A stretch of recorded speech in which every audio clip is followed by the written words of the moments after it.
ओफो भैया, तुमसे अभी तक इस एक पोर्शन की वॉल पुटी नहीं हुई। जरा जल्दी जल्दी हाथ चलाओ, अभी पूरा बंगला बाकी है। जी बस कर रहा हूँ मैडम जी।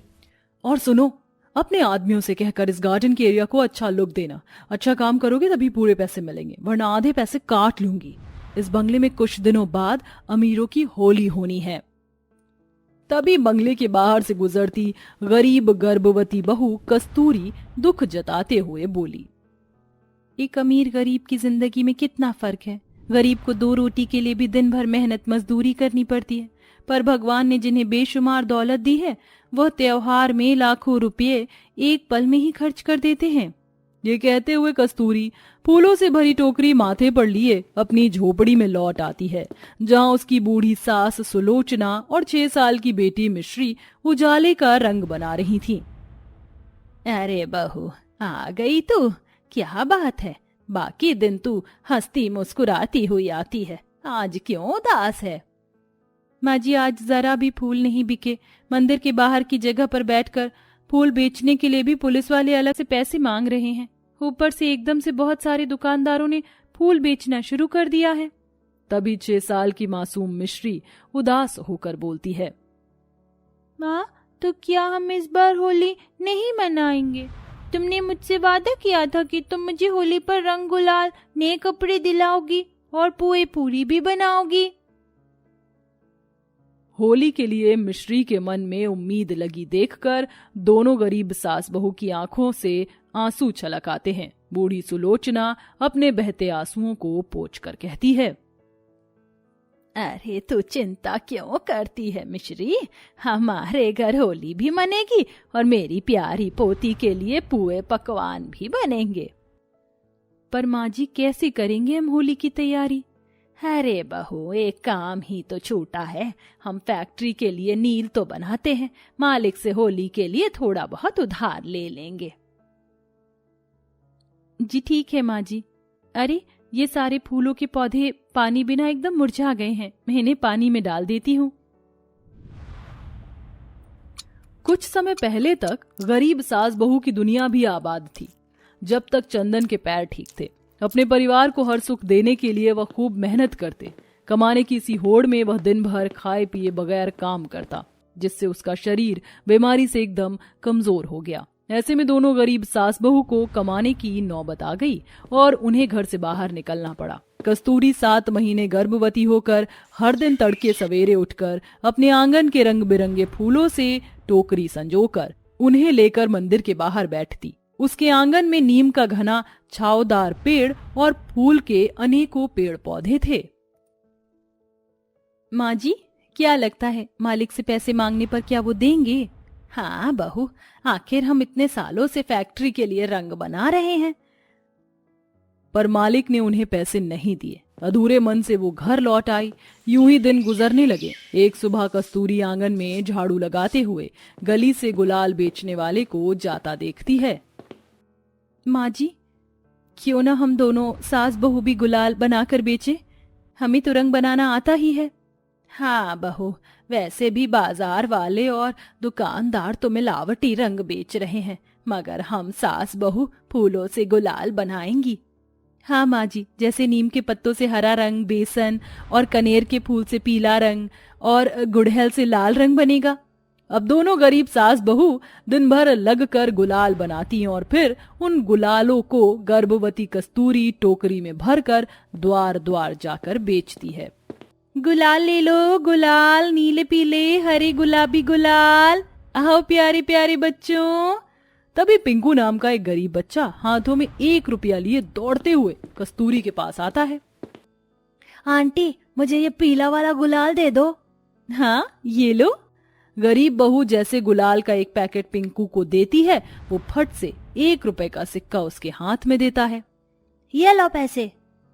अरे, ये तो 1 रुपए हैं। अब क्या करूं? ये बच्चा कितना खुश लग रहा है। ये सोचकर गरीब बहू उस 1 रुपए को माथे से लगाकर आगे चल देती है, जहां हर घर में होली की साज सजावट चल रही थी।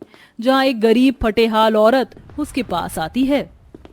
सुनो बहन, क्या तुम भी 1 रुपए में गुलाल बेच रही हो? मुझे भी 2 पैकेट दे दो।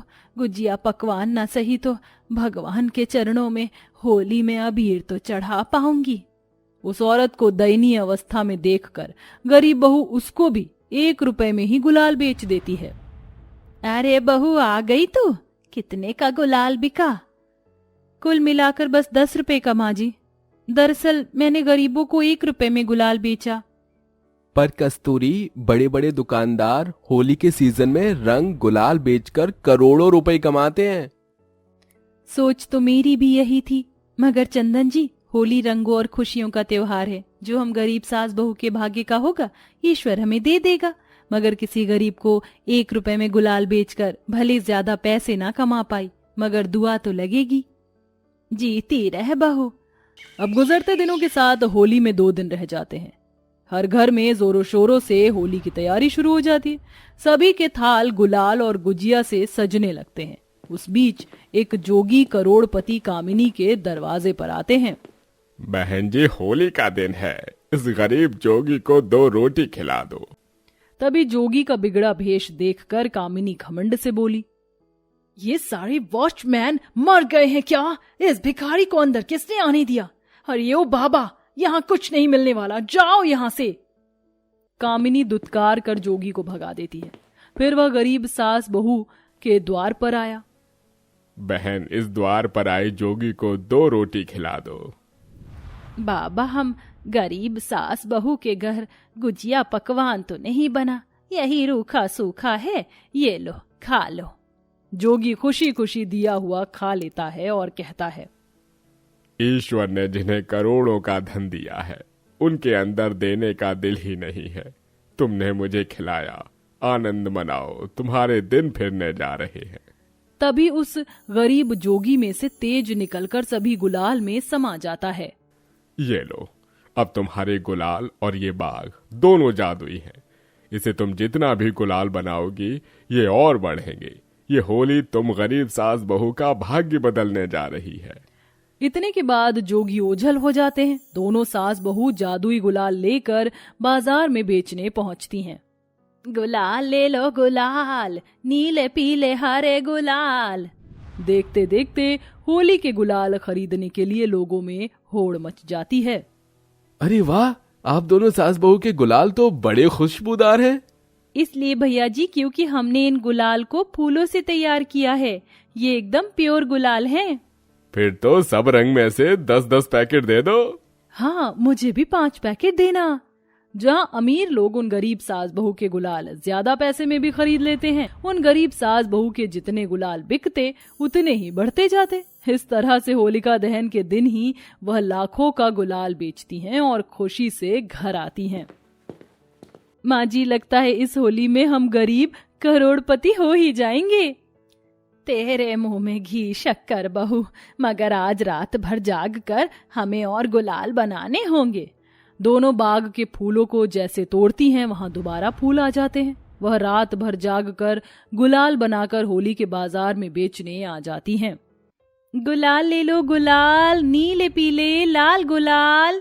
देखते देखते लोग भीड़ लगा लेते हैं और धड़ाधड़ करके उनके गुलाल बिकते जाते हैं। साथ ही बाजार के बड़े दुकानदार भी उनसे गुलाल खरीदते हैं, जिसे गरीब सास बहू की करोड़ों की कमाई कर लेती हैं। साथ ही वह गरीबों को 1 रुपए का ही गुलाल बेचती हैं और दोनों होली के लिए सारी खरीदारी करके घर आ जाती हैं। जहां नन्ही सी मिश्री झोपड़ी के बाहर मुरझाया हुआ चेहरा लिए बैठी लोगों को होली खेलते निहार रही थी। सबके नए नए सुंदर सुंदर कपड़े पहनकर होली खेल रहे हैं, मगर मेरे पास तो रंग गुलाल पिचकारी कुछ भी नहीं है होली खेलने को। भगवान जी, मैं इतनी गरीब क्यों? मिश्री के आंसू देखकर कस्तूरी डबडबाई आंखों से बोलती है, बिटिया, किसने कहा तू गरीब है? ये देख, हम तेरे लिए सब कुछ लाए हैं, गुलाल, पिचकारी, नए नए कपड़े। ये देखकर मिश्री खुश होकर बोलती है, अरे वाह माँ, तुम मेरे लिए कितनी सुंदर पिचकारी लाई हो। अब तो सभी पर रंग डालूंगी और गुलाल खेलूंगी।